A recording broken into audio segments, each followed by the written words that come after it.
Hello, welcome to Footprint. My name is Samuel Atamensa. Today we are here to have a continuation of that discussion that we started with ex-President J.A. Kufour.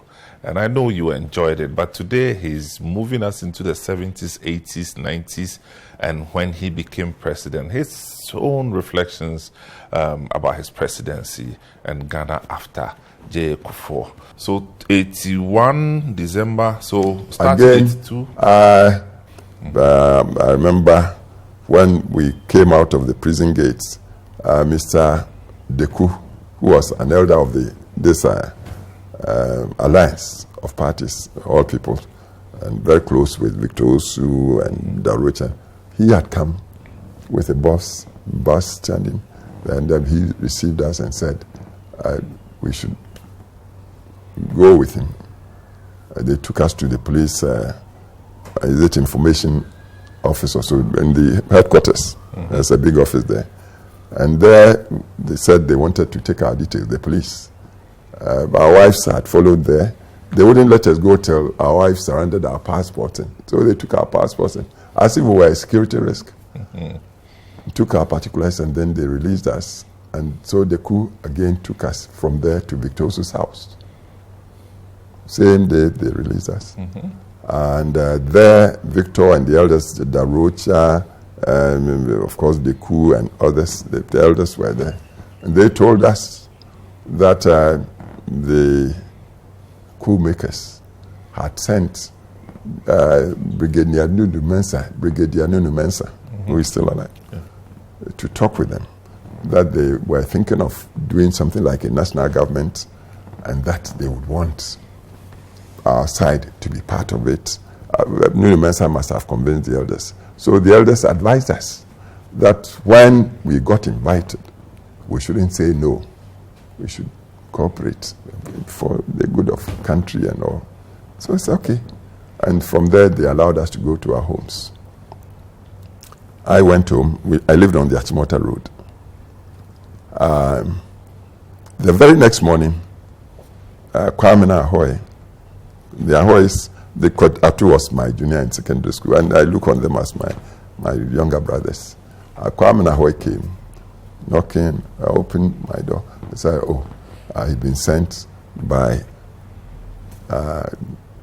Rawlings, who was the chair of the push, PNDC, to invite me to Gonda Barracks 2 p.m. of that day.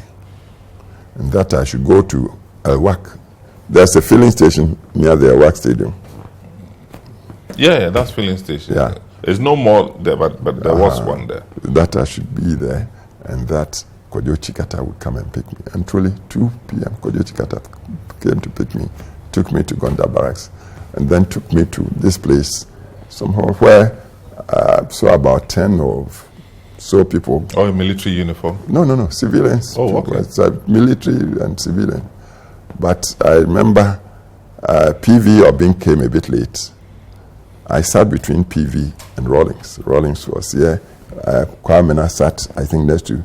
And then Dr. Hansen and some of the people whose name came to be associated strongly with PNDC. They were there.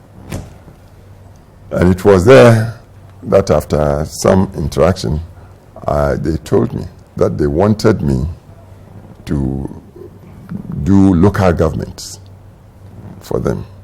I said, of course, I had been town clerk of Kumasi before. And in Buzia's government, I also was a member of parliament when the Local Government Act was passed, I think 71. So, okay. There were some exchanges that disturbed me a bit.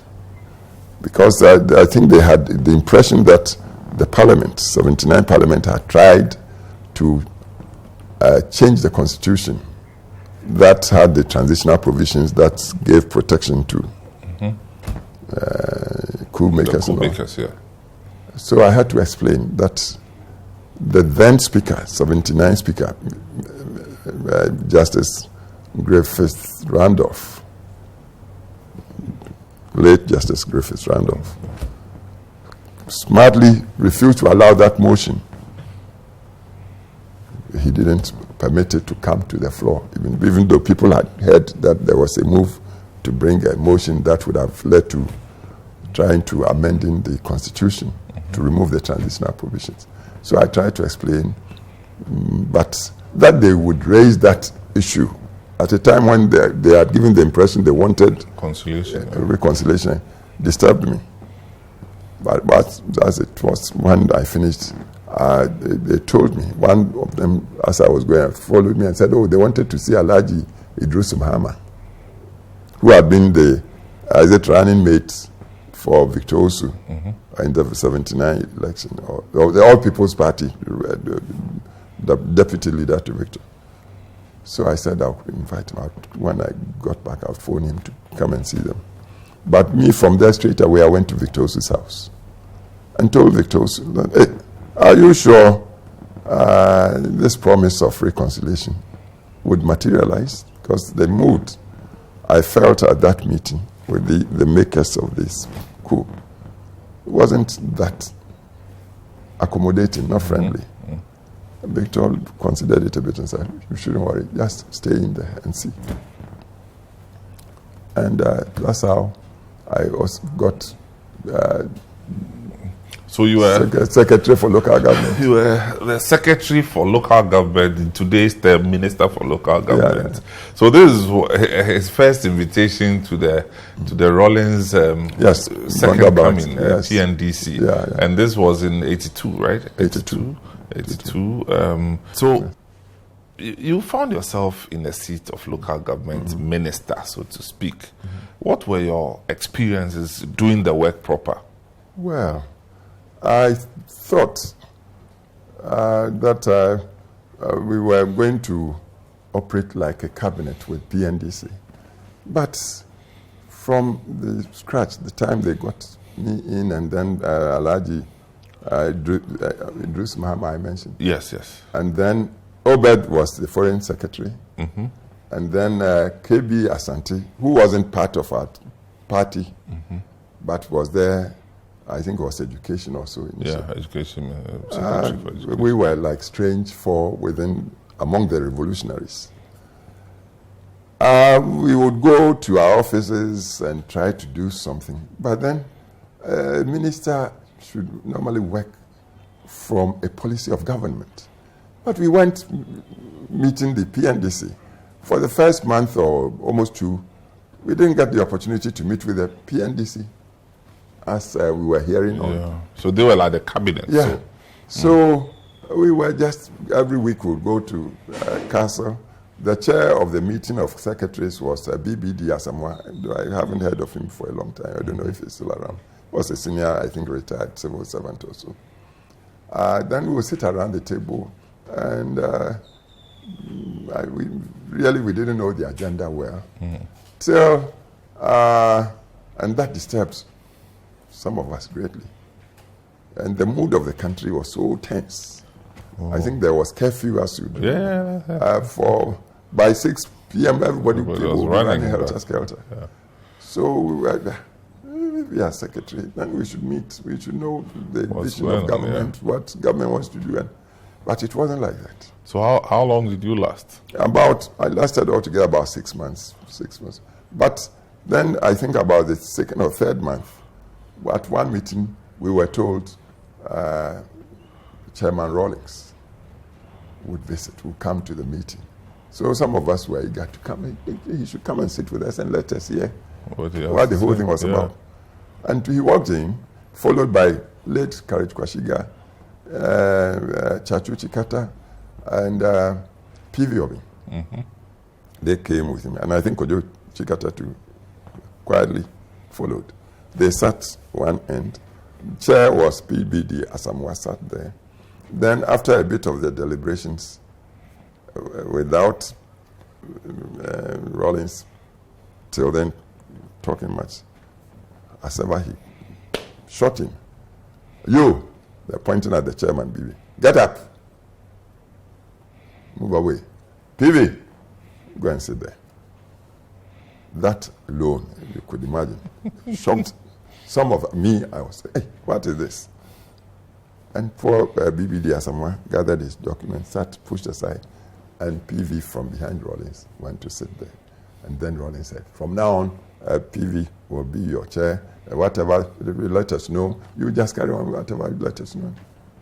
But even before then, he had also picked on one or two of the secretaries. May he rest in peace. Late Ayikwe, not the Logoligi, what's the name? My friend. Ayikwe, yeah. He was then been made regional secretary for Accra. And apparently was driving some BMW or some big car that perhaps he got him from the port or something. We hear you are driving this thing. Where he talked. That too shocked. And poor my friend was trying to explain things, but they didn't catch. And then Johnny Hansen. Yes. I think Johnny too I was also driving some big car. I think Okai was living in the residence of the Greater Accra Region, and that was an issue the chairman picked on, and then John Hansen, the big car, and then so one could sense around the table this nervousness among secretaries. He eventually, Mr. Kufour, do you understand what? I said, I had to do some quick thinking. So I think the whole thing, we want spontaneity. But for that to happen, there should be, I think, reconciliation. Everybody should. And then one of the secretaries who tried to butt in, perhaps to support what I was trying. And you see what Mr. Kufour is trying to say. Rolling shout. We all heard Mr. Kufour. Shut up! That was the first meeting ever. Yeah. So from there, it registered firmly in my mind. This is not where you belong. This is not a cup of tea. We've been led into to partake. So, meeting after these exchanges, and after he put PV as chair of secretaries, he stood up and we are going. PV, you work with PV, whatever, let us know. And there wasn't one occasion where PNDC as such, as far as I remember, 6 or 7 months I was there, met with us as secretaries. But soon after, a few days later, the PDCs and WDCs started attacking the four of us, Kufour, Drusu Mahama, KB Asante, but they called us the Gang of Four. Like we were a plant to spy or do something with them. They never gave anybody any peace. And but every day I was going to Victor Osu, was my parties, my brother virtually, to tell him, hey, this thing that's going, and with the curfews and all that, and the mood I sense, it won't work. But Victor was careful, always advised, keep your cool, you stay there. And from other sources. But then at another meeting, we were told to work out policies. Every secretary should do a policy for the ministry. They wanted to. So I thought of it. I had been part of the making of Article 71 for local government decentralization in 71, busiest time. So it occurred to me, hey, these people are talking of people said what they conquered, democratic, whatever. Proposed the updating of that Article 71. And I brought it up, dusted it a bit, and repackaged it and sent it as my proposal for policy for local government. And that was it. Later, the PNDC accepted it. And then things just dragged along till I think about June or so, the judges got missing. And then within a day or two, it came out that they had been found, shot and burnt, that the bodies were being sent to the Supreme Court. So it gave me a chance to more or less escape. I went back to Victoria, told him, my brother, this thing, we've tried. It's not as if we didn't try. We've tried, but it won't work. By then, too, the PNDC had come into its own image and personality. They showed so much confidence in themselves and didn't leave any space at all for anybody else to calling Gang of Four and that sort of thing. So that day, as I say, I was called to the bar as far back as 1961. But when I moved into politics, 68, 69, I hadn't robed wig and gown. I hadn't gone to court. But for this funeral, I went to Victor's. He donned his gown, wig, and I did. We drove in the same car to the Supreme Court for the funeral. And from there, back, immediately I wrote some letter to Rawlings, thanking him and PNDC for inviting me. Because as things turned out, I was the only member of Parliament of 79 to have been invited. Yeah. Agama had expected they would invite him to be finance minister, but initially they wouldn't give it straight to him. They talked of, is it a committee or a council, which he didn't like. So they left him hanging in there till later they made him governor of the Central Bank. So I thank them for doing me that honor, but telling it in my letter that I didn't understand the thing going on. So I would be lost, I would be pretending, and that I couldn't do it anymore. And then sent that letter of resignation to them, and then moved away from Accra. Then I went back to Kumasi. For about a month later, I think it was August or so, a reply was sent, I believe signed by Rawlings himself. And it was Kojo who took it to my house at Achimota. Who's Kojo? Chikata. Okay. Oh, I used to be fine with him. I had met him in the 70s and all that. He was fine with J.H. Mensah and others. So he sent it to my house, and so a niece phoned to Kumasi that a letter had come from.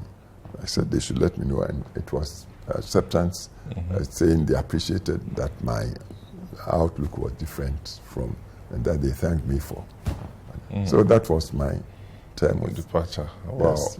So then followed, they continued with their governance. Yes. Till 92. The way they managed the economy, later the economy virtually going on its knees, and then they are moving in with the multilateral IMF, and then the conditionalities became a household word in Ghana. Palms card, what? Till about 79, with the major changes around the world, they decided for a return to a constitutional rule, Justice Anand. No, 89, you mean? 89, sorry, I'm talking 70, 89. Justice Anand's committee going around the country and then reporting that the people wanted to go back to civilian rule, constitutional rule, and then the referendum, and then with that the party formation, and then of course earlier 88 or so, Adubuahin's famous statement, the culture of silence, the Ghanaian Sphinx, all that. I was there listening. Okay, so we are talking to President J.A. Kufour. We'll be right back. Welcome back from the break, and this is still Footprint with President J.A. Kufour. Mr. President, so at which point did you think of forming a new party? Oh, that not made my party outside. We were always a party underground. Okay. Quietly. No, new Patriotic Party. Yes.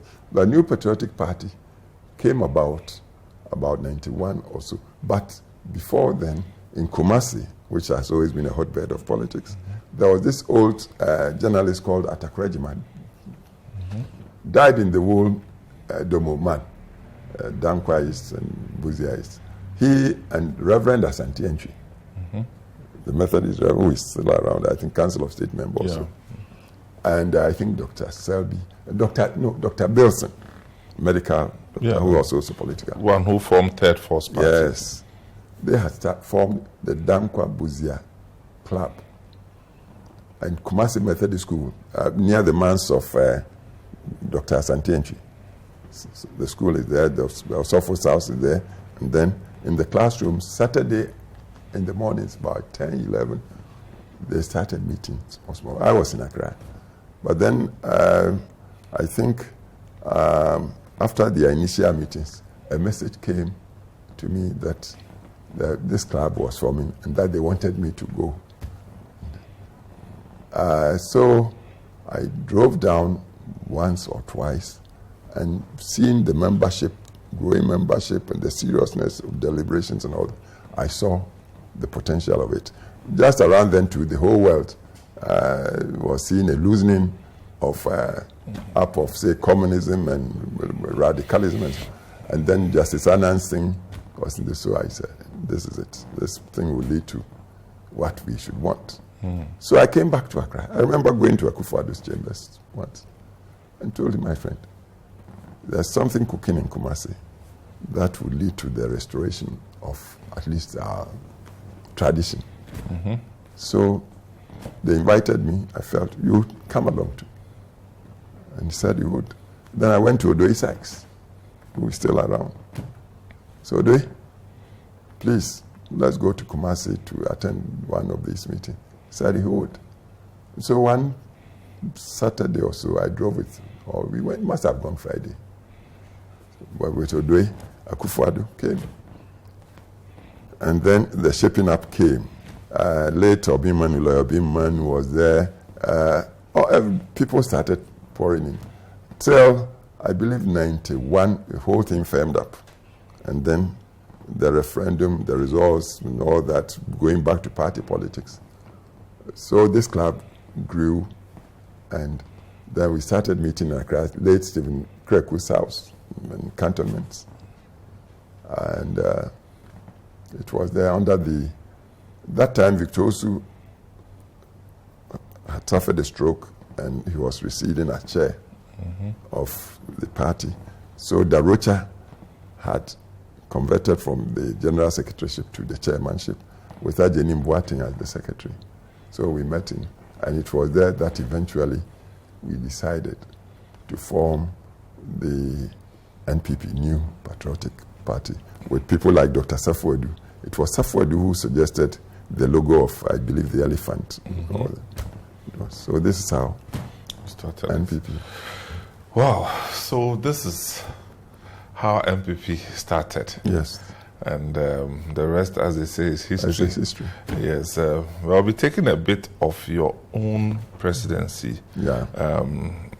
So then first... Let me say that 92, when eventually, with the promulgation of the Constitution and then the preparation for the election, the party, the new party, met in Legon to pick a candidate for presidency.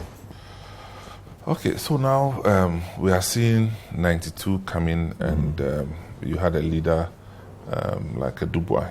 No, was a scholar, had given an academic lecture under the auspices of the Ghana Academy of Arts and Science, or is it Damkwa? And then you gave it on the culture of silence. Yeah, culture of silence. Yeah. But then I do sentiments, and also he was a party man, but he said that he hadn't done practical politics, elections openly. So when after the promulgation of Constitution and the parties were formed, our party met to pick a candidate for the presidency. It's the executive presidential system. I offered myself. I would say it 100 times. It was Victor Osu. I had the mind to try it, but Victor gave me a shot in the arm, called me and said, look, I've looked around, you should be the candidate. And so I offered myself, believing I would have the backing. 92. But as things turned out, there were elements within the party that had already made up their minds they wouldn't have me. They trumped up all sorts of things against me to block my ambition. And we met in Legon. I still offered myself to be candidate, but Professor Dubois, who I believe had even gone on sabbatical in the United States, had also been contacted by some of the party people who thought he would be perhaps the better leader and had shown strength with the lecture he gave in the teeth of PNDC times. For him to have delivered that lecture, they thought was indicative he would have the strength to stand up to the force of that government. So he was chosen. Adu was chosen at Legon. He got 1,000 something, and the electorate was just 2,000. Dr. Selby, who seemed the preferred candidate of the party headquarters, that time BJ had become chair, Ajeni Mbwati and others, came second, I think, with about 400 votes.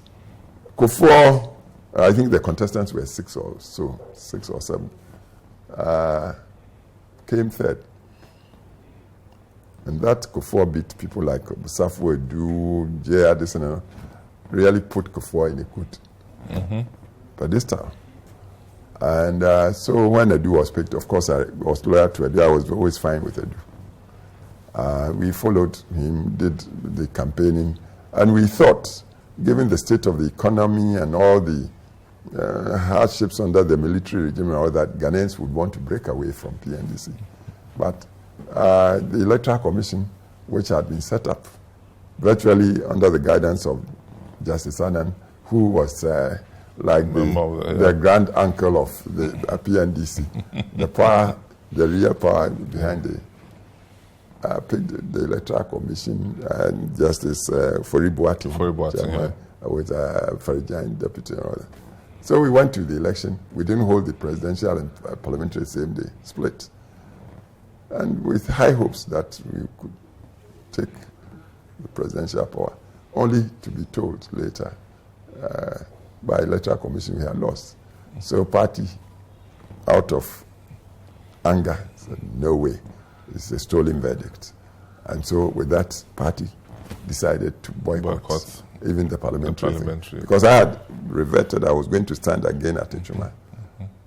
And so we boycotted. So that was it. And then came 96. 96, the party, again in Legon, somehow changed the 92 decision and then nodded to Kufour. Kufour became the party's candidate and to take on the sitting president with all the incumbency advantage. Kufour didn't have any help from anywhere. Not even my party didn't give me anything. Did he help you? Oh, the mood was right, but it was... I mean, substance, you mean? Substance, nothing. So not even a campaign vehicle.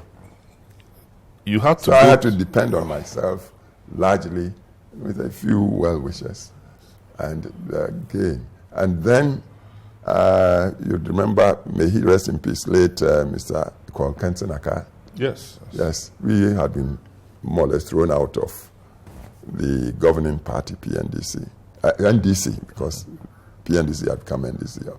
President Rawlings as president, Aka vice president. But when he was sacked, he led a faction from there, and then the party, not me, our party, decided to partner with that. And of course, we being the bigger, Kufour was the candidate, 96. And Aka became the running mate. We tried the best we could. But this was after Rawlings beat Aka. Well, that was it. Yeah, and Aka had been thrown out of, I think his coat, thrown out of PNDC. NDC, I keep on talking. NDC. And so Aka became my running mate. But again, the Electoral Commission declared for Rawlings. Not that Rawlings won. Oh, well, it's the same thing. Okay. So Rawlings became... continued as president. And then, but then, I had worked the ground. Yeah. I traveled everywhere in Ghana. Everywhere. And people had gotten to know me.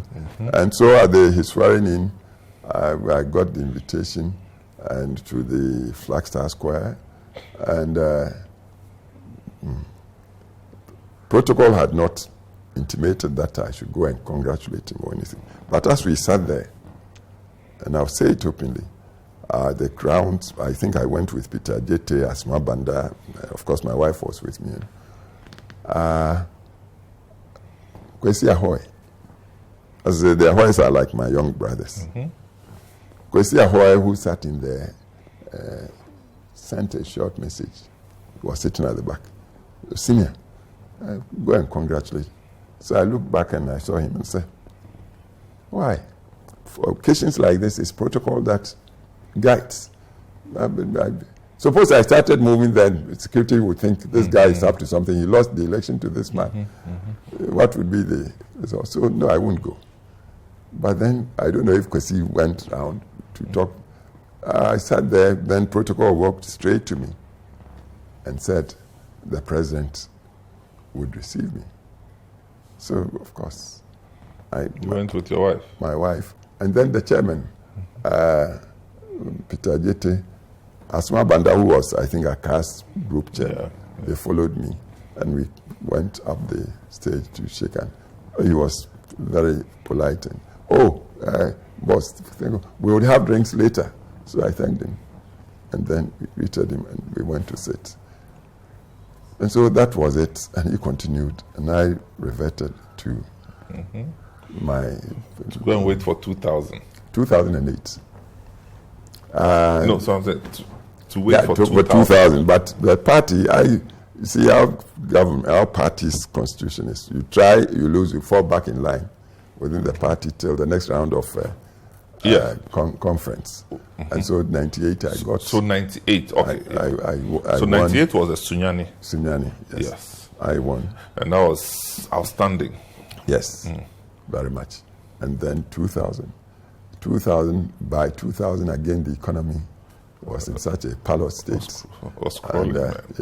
And then the second round, because first round I led 48% to late measures 44%. So it was clear this thing was coming to me. Right.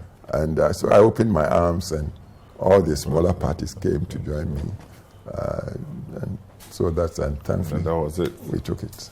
That's how we got into the presidency. Wow. And then you became the president. Yes. So 8 years of being president, what are the takeouts?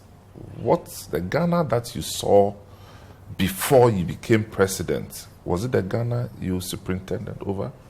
Oh, Ghana basically is Ghana from ancient times till now. The people, I believe, essentially good. But in terms of evolution and development, we shouldn't pretend we are that developed. What with our history, colonial authority, and so forth and so on, traditional divisions. And then people hadn't had practice in terms of managing or administering government and also the economy and so forth and so on. We are a young country, developing country at that. Industrialization really hasn't moved as it should. But with the long exposure I've had, which I want to describe as apprenticeship, when the chance was coming and with the tutelage I had on the Buzia, what he tried to do. In fact, in the campaign message I said, we would usher in the golden age of business. So we came in only to find empty coffers, indebtedness. You turned everywhere. People were not looking kindly at you to give you the help to do things, to change things. The infrastructure had broken down. Whether it's roads, whether it's rail, whether it's electricity, everything down. Cocoa farmers have started cutting cocoa trees to plant citrus, oranges. Why? Because the state took about almost 70% of international pricing, gave the farmer under 40%. So there was no joy to cocoa farming. But without cocoa, where would we go? So it came in quickly. So what to do? There were long queues at filling stations. Why? Because Nigeria has stopped supplying crude oil for toll to refine, to give us petrol. Why? We were not paying Nigeria. So I think within the first month or so, I had to rush to Nigeria and treat Obasanjo to restore supplies.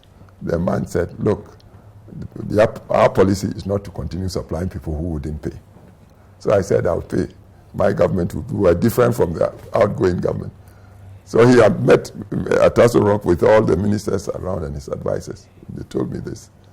And I went with a few people including people like Kenneth Freata. I think he went with me, and one or two others. So I told Obasanjo I would. So trust me, because otherwise our government would be in problem. So Obasanjo thought a bit, and then you have to give some written undertaking, so when we supply. So I said, oh, if that's the case, give me pen and paper, I'll write for you, write it. So that tickled him, and he started laughing, and all the ministers. So consider it, all right. We give you 30,000 barrels a day, 90-day supplies credit. It was like God sent. So I thanked him profusely. And then his advisor, Chief Cole or something, said, oh, and then we lift for you. Really, I didn't know what that really meant. It turned out to be Sahara, the Sahara company. The company they formed, yeah. And from 2001 till time I left, the supplies kept flowing. Of course, we also paid outside. Yeah. And so, again, we found that the way the macroeconomy stood, we weren't convincing the multilaterals. And in fact, apparently there had been some reporting to the IMF, which occasioned a fine of about $36 million we had to pay. And we didn't have the money to go and pay. And without paying the fine, they wouldn't treat with you. Oh. So we needed to do something dramatic. That's why we went to HIPIC. The HIPIC was there before we came. But once you declared and you accepted to manage your economy and finances in the prescribed terms they call conditionalities, then the creditors would consider. So the HIPIC was to solve an existing problem. Yeah. And did you succeed at that? Dramatically. In record time, within 2-3 years, Ghana had attained the completion point, which occasioned the write-off almost $4 billion of debt. People do not know. Compare first term. You can't compare first term. If we don't lay the foundation, can you build the superstructure? No. The foundation was getting the macroeconomy right. This is still Footprint. We'll be right back. Welcome back to the program. This is Footprint on City TV, and I'm here with ex-President J.A. Kufour. So that's now, what happened. President, Yeah. so 8 years governed this country. Is there any one thing that you think you could have done in the 8 years that you did not do? Could have done is a big question. I say, or that you really wanted what to I do? wanted to do. I said it in my final statement before I left office in Parliament, my last visit to Parliament. I said there were 3 things. One, in our time, thankfully we struck oil in commercial quantities, and we are even acquired land in my area to do petrochemical industries. We went to that length. And talking of the gas plants and all that, we were going to. But time had run out. There was nothing much. I had to obey Constitution, make way. But I was hoping successive regimes would. And then we had performed so well.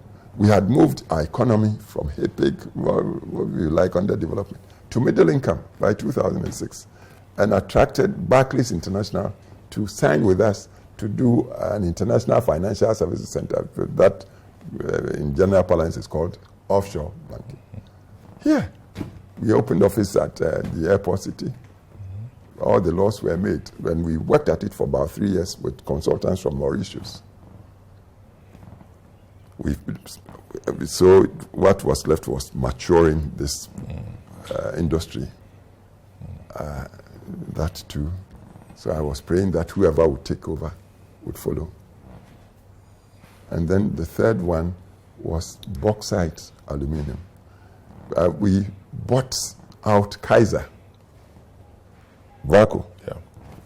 Kaiser had 98% or 80% or so of Vaco. 20% for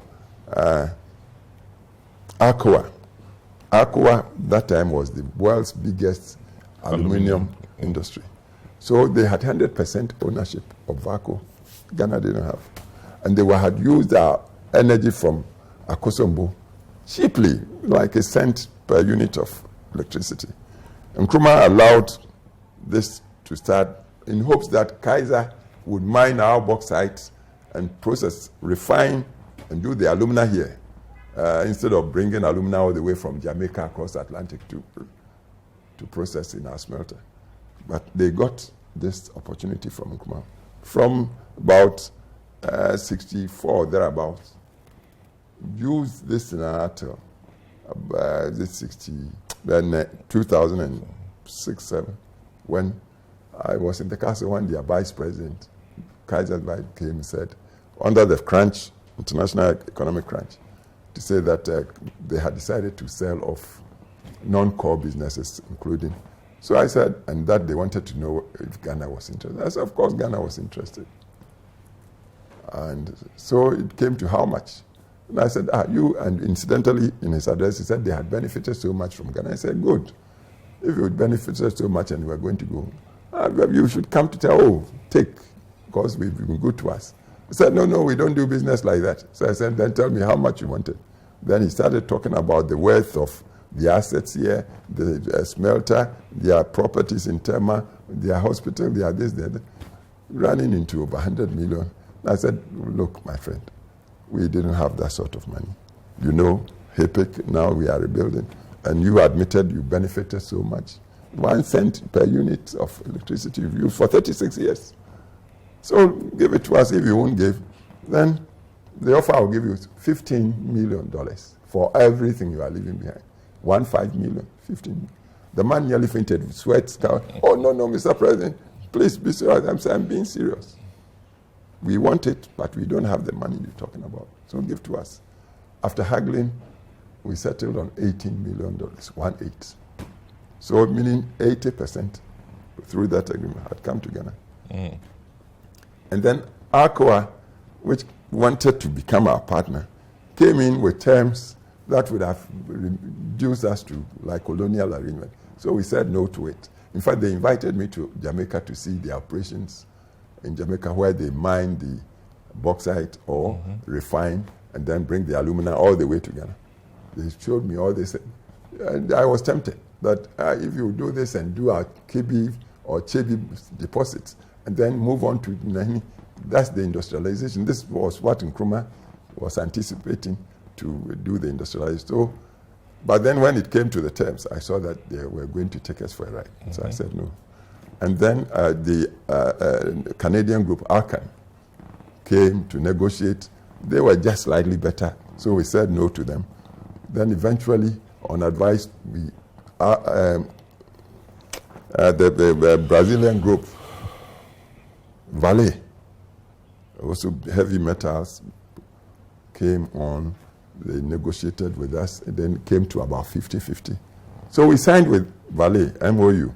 I did the feasibility study, laying the rail from the smelter, because the land there we wanted to use for the refinery of the ore, to Chebi, the line, the mining, everything, an investment of about $4 billion. So I even talked with the workers at Vaco. So this thing had become Ghana's 100%. That we were going to refine, we would do this, that. Unfortunately, time was running out again for me. And we left office 2009, 2010. One fine morning I hear on the news, Ghana had cancelled the International Financial Services arrangement with Barclays International. Why? They say because it might engender money laundering. So, it is this project that has made Mauritius, that is the #1 economy in the whole of Africa. And we've gotten it, and you just wake up and you cancel it. Then the bauxite, aluminium, to Romania, this, 8 years, nothing came from. And then the petrochemical industries, the gas project, the Japanese, I think Marubeni or one of the big Japanese had expressed interest in studies and all. We had acquired the land. As we speak, it's about 12 years down the line till now.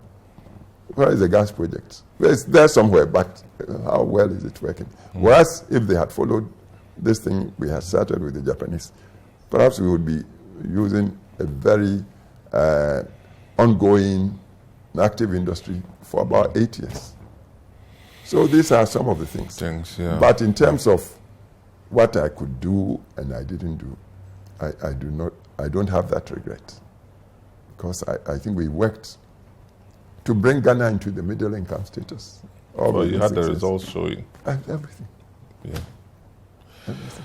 Cocoa, incidentally, we changed the payment arrangements.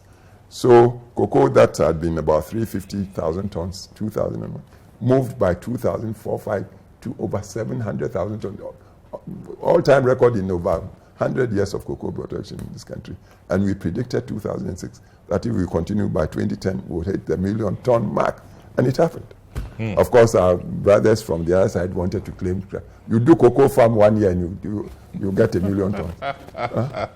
Just like them with the Operation Feed Yourself propaganda. So this is it. Thank you. President Kufour, we'd like to end here. There's still a lot to talk about, but we've taken so much of your time. But I'm happy you've drawn all these things from me. Sometimes I listen to and I hear people talk to us. I giggle and say, these people. I just pray that, and the current government seems to be going the way our tradition has wished, and I'm praying that it succeeds. They'll succeed. Thank you very much for your time. God bless you. And you've been watching Footprint with President J. Kufour. My name is Samuel Atamensa. Thanks for watching.